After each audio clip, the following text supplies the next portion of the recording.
Hey everybody, Terry Cowan with Sunbelt Franchise Resales back, and today we are going to be talking about maximizing the value of your auto repair business at exit.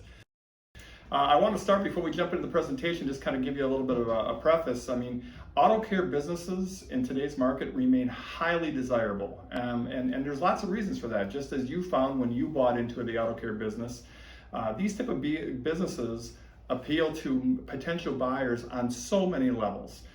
They're management oriented, they're profitable, they're scalable, and they have the residual benefit that you're helping people in your community by providing a valuable service. And Sunbelt Business Brokers and our affiliate offices have sold literally hundreds of auto care businesses in the past 30 years.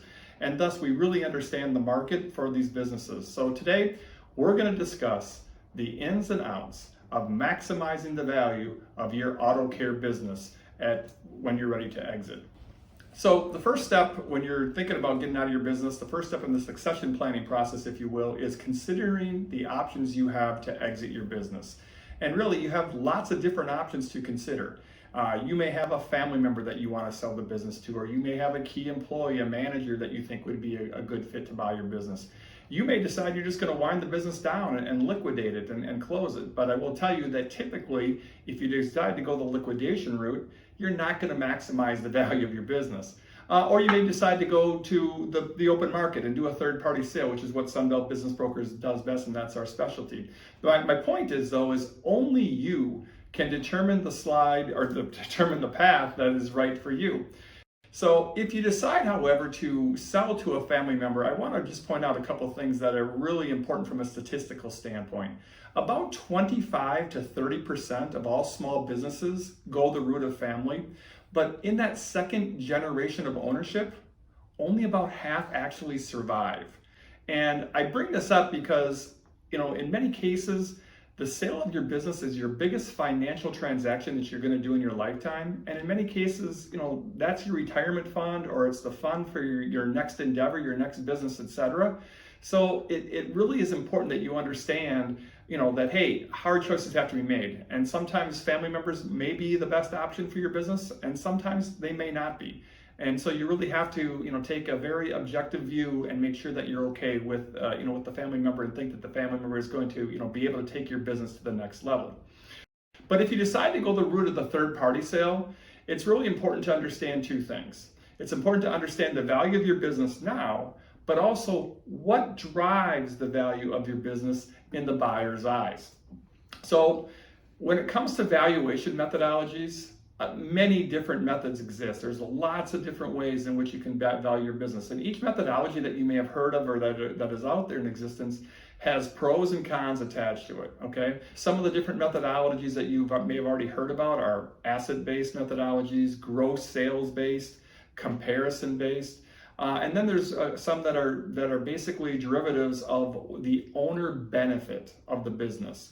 And we call that owner benefit seller's discretionary earnings, or SDE. And this is a benefit that we're going to talk a little bit more about here in a few minutes, because this is a method that we believe really maximizes the value of your business. So for years, though, auto care stores sold as a function of gross sales. And you may have heard some of these numbers, right? You may have been told by different people in the industry that, hey, when you're ready to sell your business is going to sell for 30% of annual sales or 40% of annual sales. The problem with the gross sales methodology, however, is it doesn't tell the entire story of the business, right?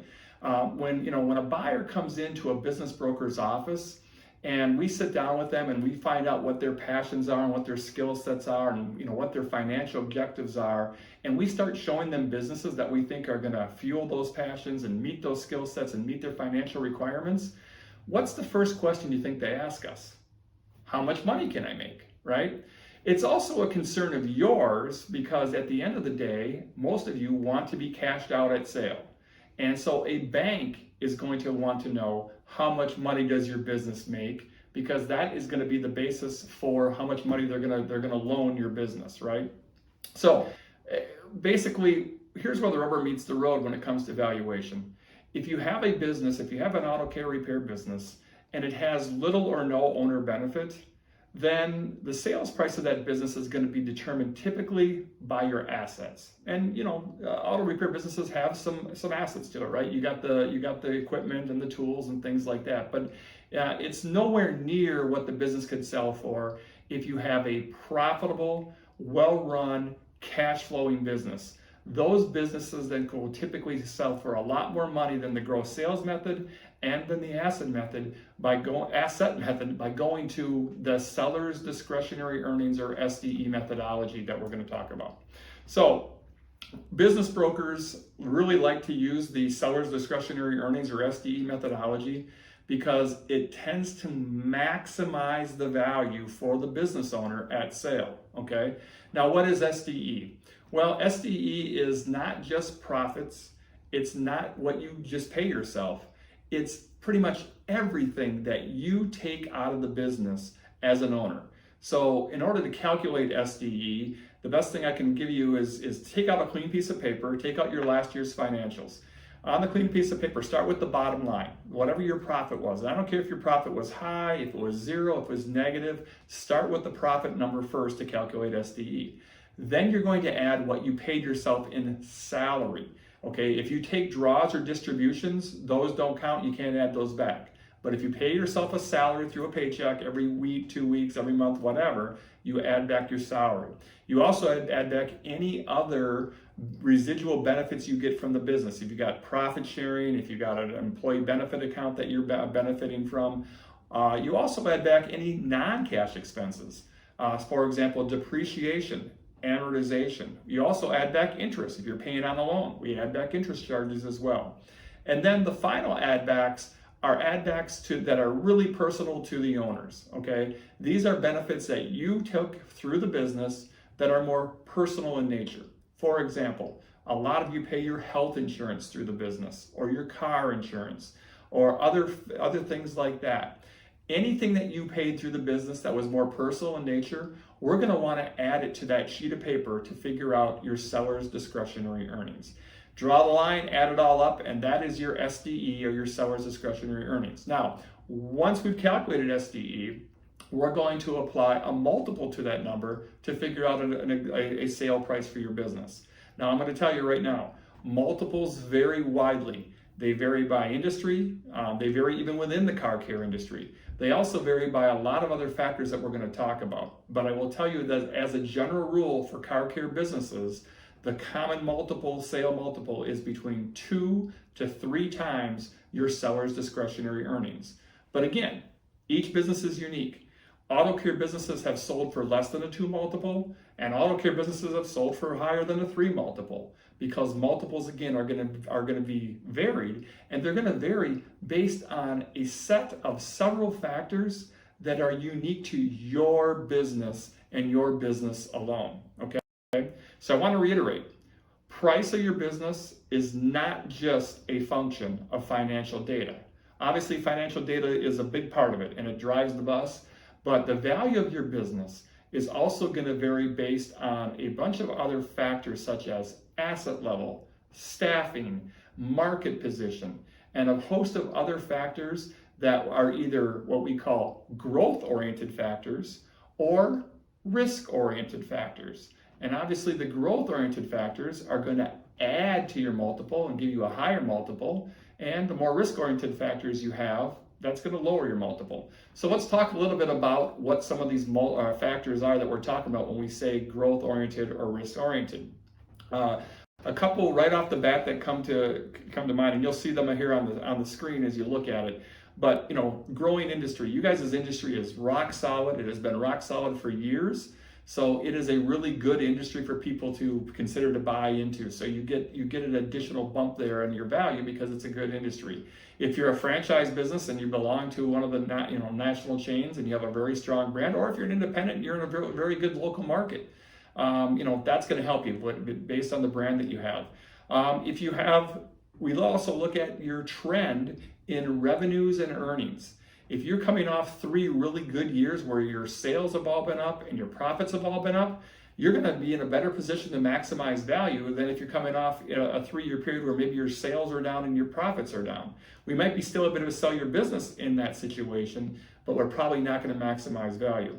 We also look at customer diversity, and usually car care businesses have great customer diversity. But if you have a fleet account where you're getting half your business from, that tends to be a red flag, because obviously if that account leaves, it's going to really hurt your business. So the more customers you have, the better off you are. We're also going to look at how those customers come back to you.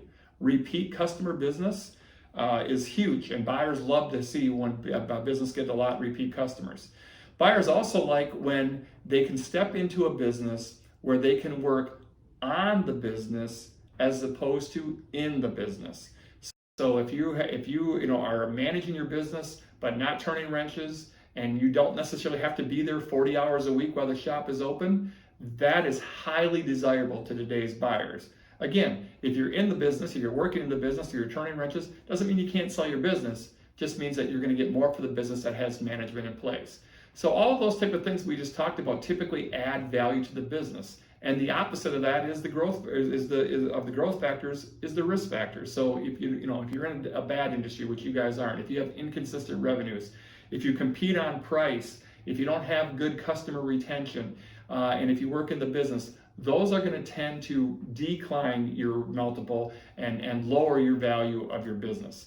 So the summary of that slide that we just had on the screen is this: buyers look for businesses that have as many growth factors as possible and few risk factors as possible. So if you could build your business with these factors in mind and have more growth factors, that's going to help you not only attract more buyers when you're ready to sell your business, but it's also going to help you sell for more money.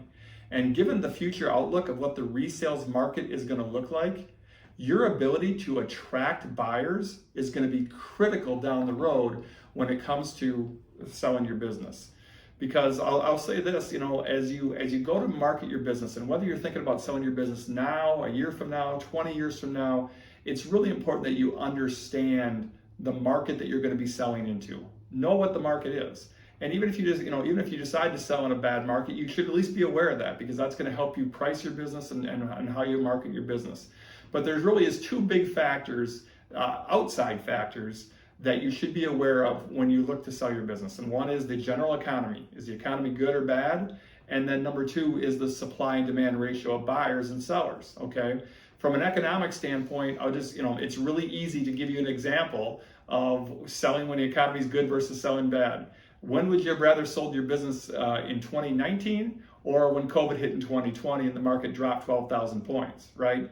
So, those type of things happen, those events happen. Obviously, none of us have that crystal ball. We don't know what the market's going to be like when you decide to sell your business. But again, if you want to maximize the value of your business, you need to time it so you're selling when the economic factors are good. And really, if your sale is nearby, if you're really thinking about selling your business in the next 6, 9, 12, maybe in 18 months, there is a sense of urgency, I think, because the upcoming supply-demand issue that's going to happen in the marketplace for resales of businesses is probably going to be even more important than what's happening in the general economy. So the good news is the market right now is super active. I mean, it is really, really a strong resales market, and that's great news for you if you're a would-be seller right now. We're seeing large number of businesses being sold, and we're seeing the highest prices paid on average for resales than we have in over a decade. The second half of last year, prices were up 6% versus the year prior. And we're seeing a lot of these deals get done with bank financing. So the SBA and local banks are really stepping up, so you're getting cashed out at the deal. Couple those factors with some of the economic factors that are out there right now. We still have relatively high unemployment. We have a huge number of people that are employed, but they're dissatisfied with their current situation. They're doing jobs they never were intended to do. They're working from home when they didn't want to work from home. So just a lot of people that are coming into business brokerages offices right now saying, you know what, I'm just not happy. I'm looking for something that I can, become an entrepreneur with. We also have historically low interest rates still right now. I mean, it's really, really a prime time to borrow money. And we have a record stock market. So you have higher buyer equity, they have more equity in their account, their home values are worth more, and usually the portfolio on the home is what the buyers use to get a loan. So they're able to get loans easier because they have more money tied up in those assets. So again, now is a great time to consider selling your business because the supply and demand are also in harmony. All the economic factors we just talked about are good, but the supply and demand are also in harmony. But that's going to unfortunately change because with the baby boomers, as they continue to age, we're going to start experiencing historical levels of small businesses hitting the resales market. And that's not coming just from me. I mean, you look, read any forecast. Bloomberg did an article on this back in 2020. And it's estimated that the 78 million baby boomers in this country own about 2.5 million small privately held businesses. And all of those businesses, according to Bloomberg, are going to transition in the next 17 years. Now, if you go back to my earlier slide, what's that transition look like? Well, for some, it's going to family. For some, it's going to key members. For some, they're just going to close down and liquidate.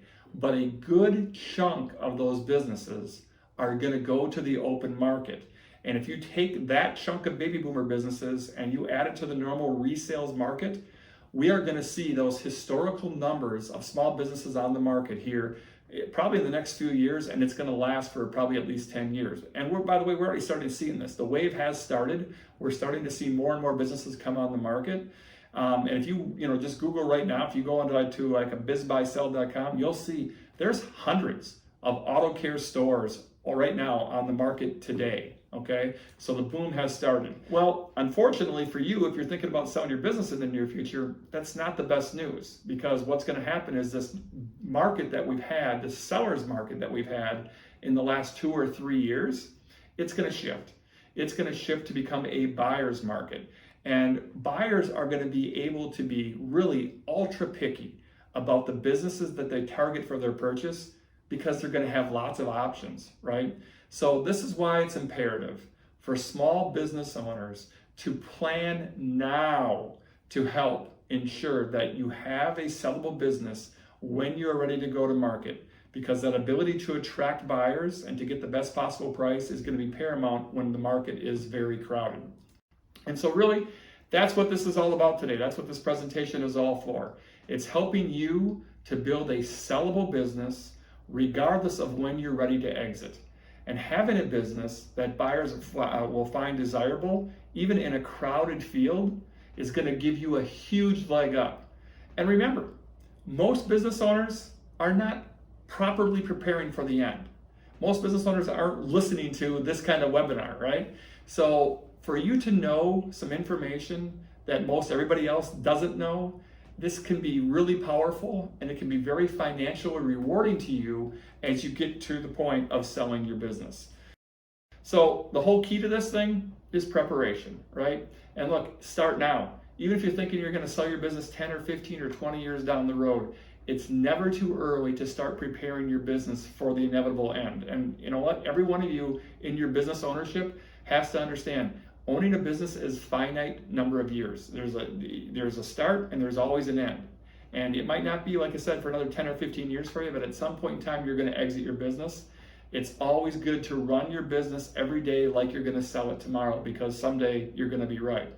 So start today. Understand too that when buyers start looking at your business, they're going to conduct a 3-year look back at your business, right? So they're going to want to see financials. They're going to want to see tax returns. So hopefully everybody who's watching this right now is doing good monthly financials. Hopefully everybody is doing really good, paying your taxes on time and keeping your copy of returns and stuff like that. If you aren't, start today. It's never too late to do that, okay? So as we finish up the presentation, I kind of want to go into a few what I call do's and don'ts. And this is going to be just some practical advice that we've learned over our 30 plus years of selling business, helping people sell their business. And it's practical to people whether you're thinking about selling your business now or 20 years from now. And it's practical if you're going to sell your business on your own, if you're going to use a business broker. But it's just some really tried and true advice that you can take to heart that's going to, again, help maximize the value of your business. The first do is market your business confidentially, okay? I know all of you have probably been involved in some kind of real estate sale in your life where you sold maybe a house, and to do so, you put a sign out in front of the house and you opened your doors from 1 to 3 o'clock in the afternoon on a Sunday so people could walk through. I hope all of you realize that is not the way to sell a business, right? Confidentiality is important in the sale of a business because employees, customers, and vendors don't always take the news that you're selling your business in the way it should be intended. You may be selling for all the right reasons. You may be selling your business because you had a great 30-year run, you made enough money to retire, and that's fantastic. But the stigmatism that is attached to it is when employees or customers, even vendors who you're selling your business, they usually tend to think the worst. Something's wrong. The business must not be doing well, right? And look, your business was built by your employees, and you want those employees to continue to do all the little things that they've done to make your business successful all these years. And if they feel that you're leaving on the wrong terms or that you're leaving at all, they might start looking for work. Or worse yet, they might stay, but maybe they become a little bit apathetic and they don't go the extra mile for you anymore, and they start cutting corners, or maybe they start putting their hand in the till once in a while. So until you sit across the table from a buyer and they hand you that big fat check and you hand them the keys to the business, remember, it's still your business. So you're going to want to make sure that everybody from employees, customers, and vendors continue to do their part to keep your business successful. All right. Second do, price it right. Look, I'd like to tell everybody on this presentation that, hey, list your business with us and we'll get you $5 million for your business. Okay. And we may even find a buyer that says, you know what, I'll take a look at that thing for $5 million. But at the end of the day, the buyer's going to do their due diligence. They're going to look at the cash flow. And more importantly, they're going to take the deal to the bank. And the bank's going to look at the cash flow. And the bank's going to come back and say, you know what, this business is only worth this amount of money. This is how much money we're going to borrow on it. Okay. So the business has to be priced right. And a great double check for you on pricing your business right is, would you buy it? If you were a buyer and you were presented with this set of financials and these numbers and this price point, would you buy the business? So again, we're going to maximize the value, but every price that we put on a business has to have a sense of reasonableness to it. What we try to do is we like to price the business at the high side of reasonable. All right. Also, understand financing option. We've talked a little bit that banks are really open to lately, and they're really selling or writing a lot of loans for businesses. But there's also other ways to get businesses financed, and one of the most popular ways is seller financing. And I'm not going to get into all the intricacies of seller financing, but there's lots of advantages to seller financing. And I invite anybody who has any questions about what seller financing looks like or how it works, give me a call or drop me an email. I'll be glad to discuss that outside of this presentation. A couple don'ts. Number one, don't let internal problems fester, okay? Remember back to when you bought into a business. When you bought back into a business, I'm sure there was some apprehension, there was some nervousness, some sleepless nights, right? Today's buyers are no different, okay?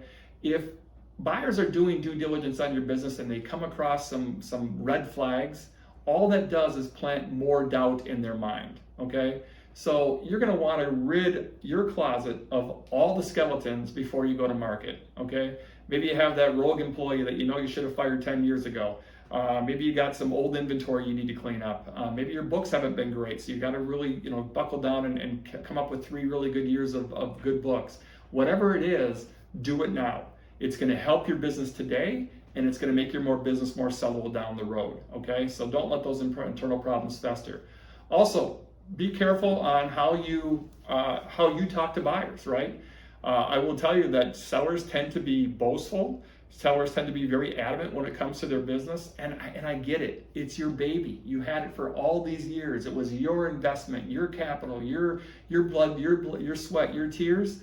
But at the end of the day, the buyer needs to understand what the business is about, not about how hard you worked, okay? So if a buyer asks you, hey, how many hours you work, tell them the truth. If you work 60 hours a week, tell them that. But you can say, I work 60 hours a week. You don't have to say, I'm here every minute of every day and it kills me. And I don't think you can do that. That type of comment will send the buyer to the hills, okay? So be careful in how you talk to a buyer. Some other do's: be available to transition and train the new owner. I will tell you, the day you close on the sale of your business, will not be the last day you work in your business. All right, so there's going to be a transition period, probably anywhere between 30 days to 60 days, sometimes longer. Sometimes the buyers want to use you for a longer period than that. So just know that the day you sell is not the last day you're going to be in the business. Sprint to the finish. This is similar to the confidentiality of selling the business. Again, until you sit across the table and someone hands you that check and you hand them the keys, whose business is it? It's yours. And so you have to run your business hard every day, even if you have a buyer, even if that buyer's made an offer. The deal is not done until the deal's done. So it's really important that you sprint to the finish. I'm going to give you two examples of why this is important with two real-time examples that happened with small business sellers. The first one was a hardware store owner in Northern California. The day he signed his listing agreement, he said, "I think I'm done." Now, we didn't know this, but he kind of checked out of his business. He stopped coming to work every day. He stopped some marketing programs. And he stopped doing all the little things that had made him so successful. And by the time we finally found the buyer that made the offer and was really ready to buy this business, it was 6 months into the new year. And the buyer asked, "Hey, you know what? I've made this decision based on the last 3 years of full financials. I'd like to see some interim financials." And in that 6-month period of time, because the owner had checked out, the business had been it had taken really a bad downturn. It went down about 20%, both in top line sales as well as bottom line profits. Now, in a situation like that where the business takes a downturn, the best we can hope for is the buyer stays in the game and maybe reduces his offer. What's the worst we can hope for? That the buyer leaves. And that's exactly what happened to this person. And the buyer's comment to the broker when he pulled his offer was, "I have no idea if this business has been irreparably harmed." Okay? Now I want you to compare that real life story to this real life story that just happened with a home healthcare business in Michigan. This guy listed his business with us. He had 3 years of rising profits, rising trend. He had just some great momentum, but he decided it was time to cash out. We took 8 months to find a buyer for him. Within that first 6 months, his business continued to go up. And we reevaluated it after 6 months of listing and decided to raise the price another couple $100,000. And when we found the buyer finally for the business, it sold within 3 months. So he sold within a 9-month period of time, but we had raised the price and this guy cashed out even higher because he had continued to sprint to the finish. He continued to ride the momentum. So again, until you get that check and until you turn over the keys, it's your business and you need to sprint to the finish. Also, do sell when business is good. Look, your business is a stock, right? And what do you want to do with stocks? You want to sell when it's at a high point, right? So if you can time your business sale perfectly, you want to come in to sell your business when you're coming off 3 really good solid years. Now that might not be possible depending on when you want to sell, and life happens, we get that. But if you can time your sale to when you're coming in off of 3 really good years, you're going to maximize the value of your business. Last thing I'm going to mention about dues is this. I recommend that you consult with professionals in the sales process, that you work with professionals. And I get it, I'm biased. I'm a business broker. This is how I make my living, right? But at the end of the day, if you get a business broker, a tax attorney, your accountant, maybe a lawyer involved in this business, in the transition of your business, yeah, it's going to cost you money. You're going to have to write a check to each one of those people. But what I'm going to submit to you is if those people do their jobs and do it well, they should add more value to your transaction than what it costs you, okay? So, yep, at the end of the day, it's not what you pay me. It's how much did you walk away in your pocket net, right? So, if you're on the fence about it, call me. We can have an open, free consultation discussion on the value that brokers can add to your transaction. But I do think it's worthwhile. At the end of the day, guys, you're only going to sell your business once. So you want to maximize the value, and to do that, I think you need to use the professionals that do this on a daily basis in order to help you maximize the value. All right. So I'm going to end the presentation by just talking a little bit about Sunbelt and how we can help, right? We have a lot of resources on our website. The website's on the page right now. It's www.sfrresales.com. One of the videos that I did that's posted on the main page is why work with a business broker. So you'll get a little bit more flavor about what we do, how we do it, and how we can add value to your transaction. As far as our services go, we have many different services which we can help you. We have our traditional brokerage services, which is our bread and butter, where we list your business, we do the marketing, we work with the buyers, and we'll get you the highest possible price for your business. But we also have consulting services and valuation services. Maybe you already have a buyer in mind, or you're selling to a family member and you just need some help dotting the I's and crossing the T's. We can do that as well. So we're here to help you achieve top dollar for your business, and we're here to help you navigate the entire sales process going forward, okay? So as we end this presentation, I put my contact information on the screen. Look, any calls to me, any emails to me, it's free. I'm here to help you.